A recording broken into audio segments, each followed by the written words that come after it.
know some of y'all are not gonna like that. I didn't do it.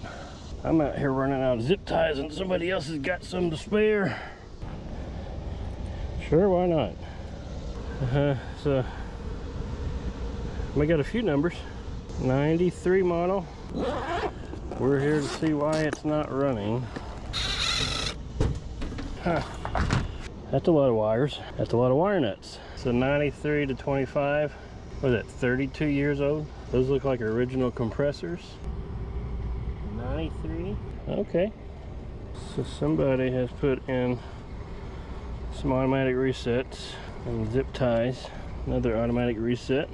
I guess the previous complaint was it kept tripping the manual resets, so the fix is just to put automatic resets in.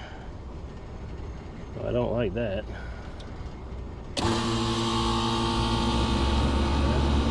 One came on.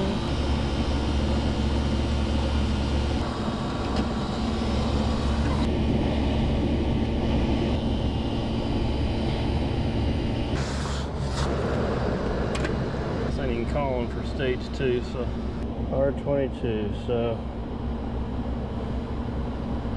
we are a little high on superheat. What type of metering is this system going to be?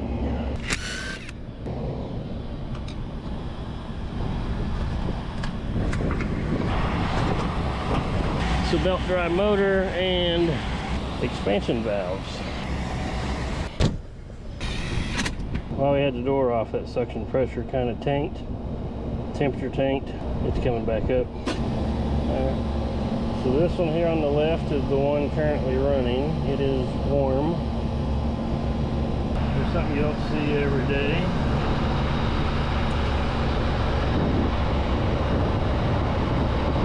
Again, this is a 1993 unit, so it feels like we're in a museum today.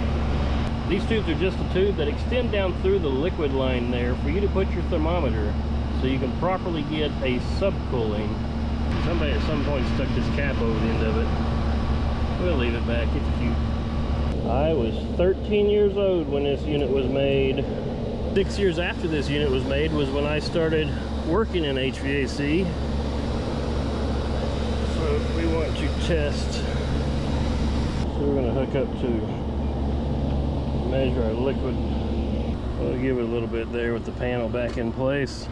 That's probably why that zip tie was there. I think that drain has enough pitch to drain pretty well. We're going to take the free zip tie. You can hear the drain is pulling air back in. What little bit of water it's able to trap.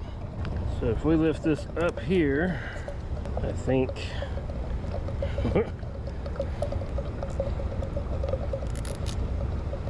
well, that worked out well.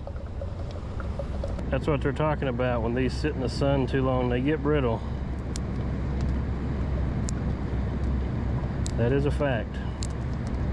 So now I gotta use one of my own zip ties. Yes, we have zip ties. Maybe make this thing stay up here for a little bit. This is not even done up very well. Take this loose. If we block this, let it start draining there and filling up. If it's even making enough water to do that. It must not be. So we got a subcooling 2.8, 3. So that's why our superheat was around 28, 29. There's not enough liquid refrigerant getting to the expansion valve to fully do its job. All right. We know this. So I can label this one number 1.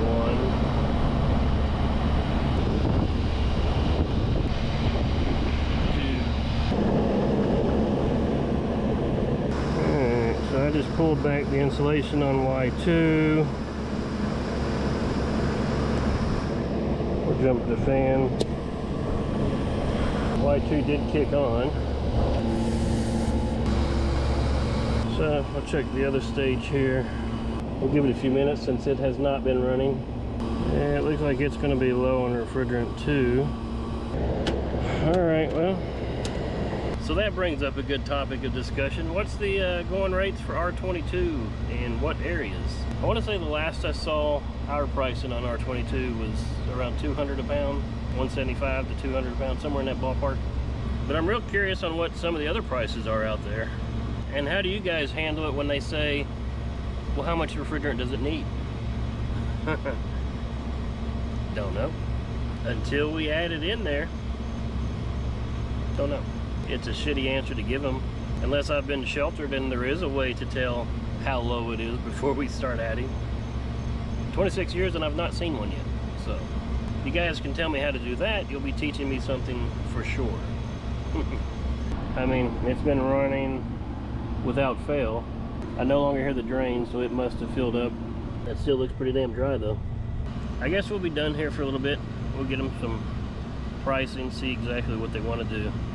So I think between this and this, I think I can get a complete model number here. We'll have to look up and see what the refrigerant charge is. These being factory compressors, I'm sure they're mineral oil. So here's our application. Doesn't even tell the oil type. Pretty positive they'll be mineral. Alright, so we can give them some quotes to add R22, or we can recover the R22 that's in here, replace it with some 422B.